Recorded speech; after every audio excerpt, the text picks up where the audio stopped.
Hi, my name is Greg McQuillan. I am doing the author discussion for The Intuitionist by Coleson Whitehead on pages 145 through 217.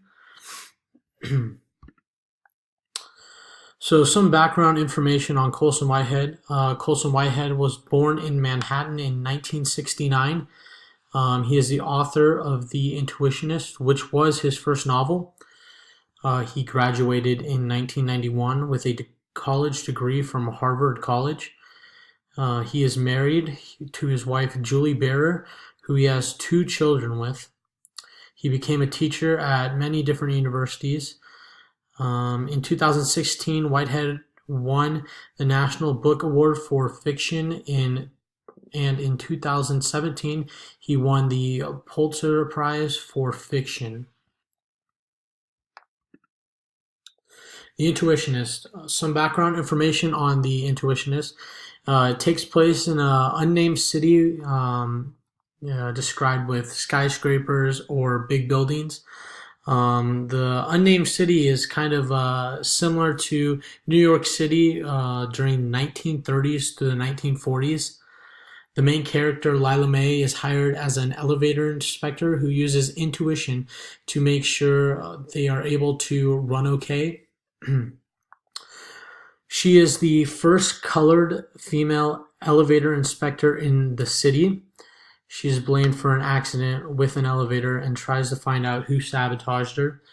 She discovers something about the black box, which is the resemblance of the perfect elevator. Throughout the story, Lila May is trying to figure out what is going on with the people trying to sabotage her and her job, which turns into a very eventful and chaotic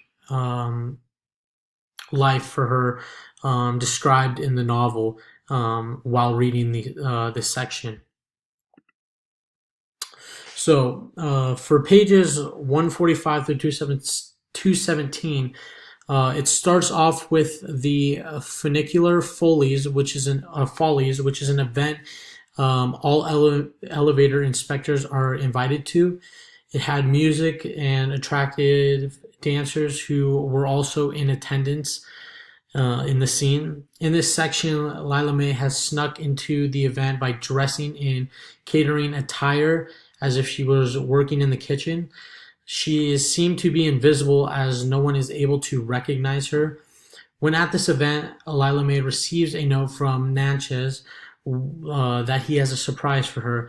During this section, Natchez and Lila May have a conversation entailing Mr. Reed's plan to have people find Lila to find out what she knows about the black box and what she's been doing, sneaking around trying to get information on the black box. Natchez informs Lila later in the novel that Mr. Reed has given some men Lila's address and they are out to find her. This creates a lot of anxiety or tension, as you can feel through the author's words in the novel, which is causing Lila to live life in more fear than she already is due to being a black woman in a white dominant time period in a big city.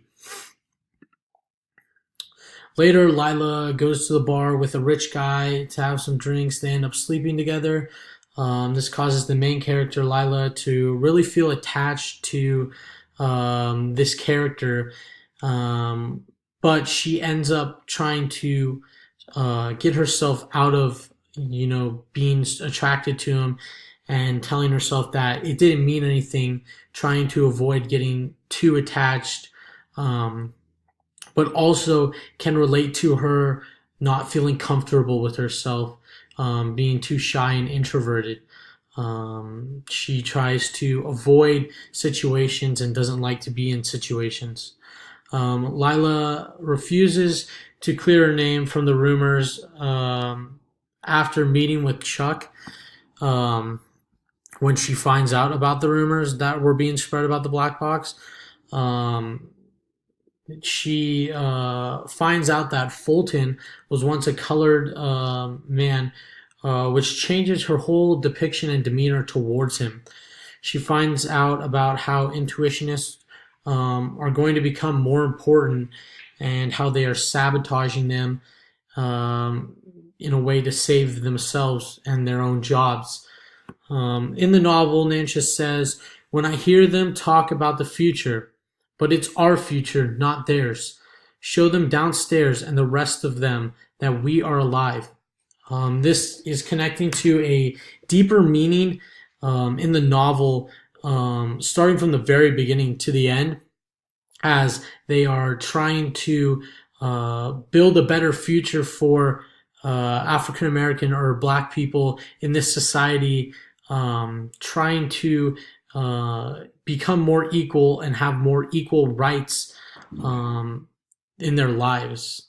Also, Lila in this section talks about how the box is out there and it's known, but she's still trying to figure out everything about the black box and what its purpose is and its meaning behind it. Also, she's trying to figure out what the big deal about it is, why everyone is so worried about people finding out, really trying to get around and understand the whole concept behind this black box that really people don't want to know about. They later find notes about the black box, which leads to the discussion about how they're going to get more of the notes to help them figure out what's going on.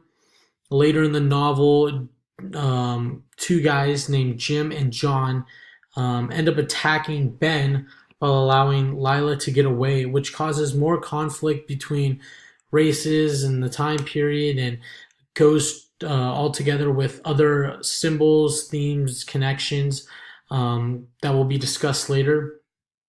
At the end of the section, Lila is finding herself not able to sleep as she is remembering when he grabbed her hand and that she really needs him in her life. This is kind of the ending that kind of just hangs and to part one, and how everyone is trying to how all this was trying to get her to find out what the black box was, but really trying to find herself being comfortable with who she is and her race.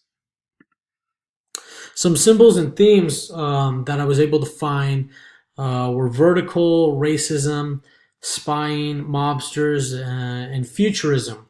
Starting off with vertical, these elevators that the inspectors were, making sure we're running okay and trying to fix with intuition, or, actually having to dig in there and do the work themselves to fix the elevator. It was more of a bigger meaning throughout the novel and showing how they were trying to change their lives and segregation and become more equal, give people better jobs, or Black people better jobs, better education, and all the same equal treatment that white people were getting at this time in the city during the 1930s and 1940s. This also leads to racism, where in this novel you can definitely see the segregation between white people and Black people.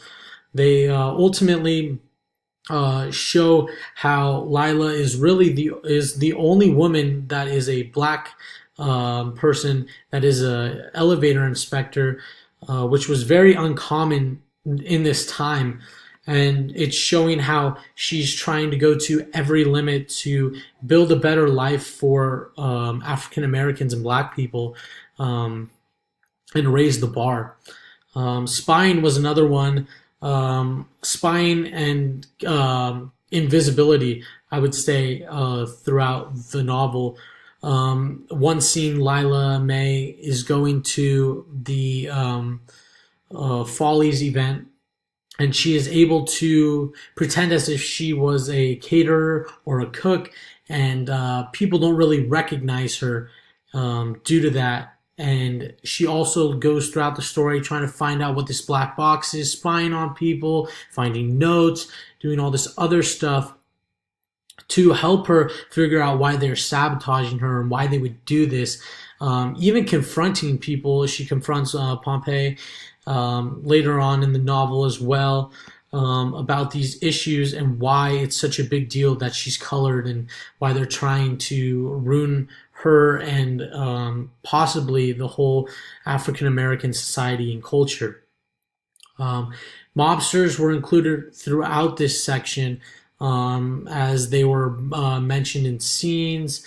They were part of life in 1930s and 1940s in this big city, and they can be seen with Joe and John technically being mobsters and attacking Ben, and throughout the story how Mr. Reed is trying to get people to find Lila and use her address and get her, and people paying people to do the dirty work throughout the story.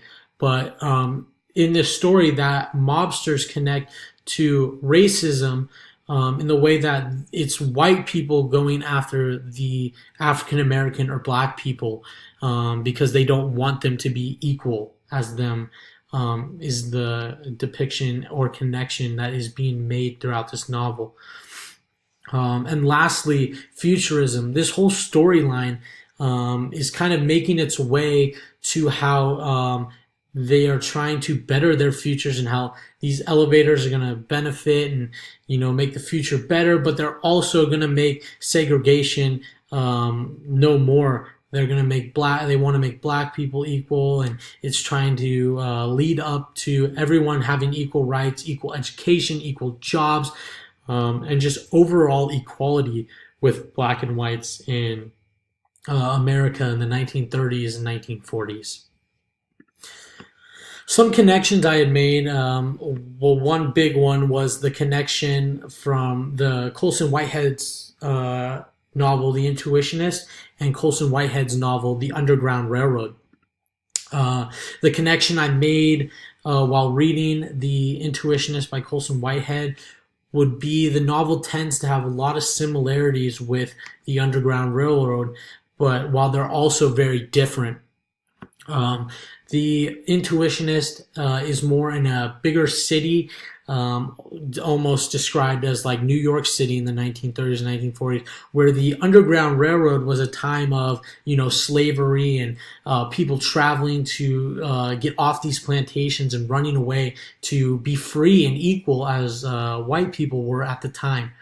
One connection I made between the two is that in the Underground Railroad, the novel takes you on a journey of a young African American girl whose name is Cora, and it goes through her experiences as she travels the Underground Railroad, trying to become free and escape slavery and the plantation.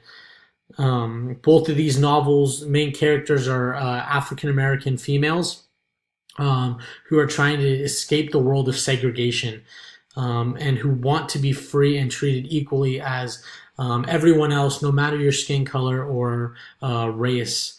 Another connection I made was that the Underground Railroad, Cora gets sabotaged when hiding in someone else's house, and this can be related to almost Lila's situation where she's being sabotaged by white people with her elevator not working and having that elevator accident and trying to figure out who did it.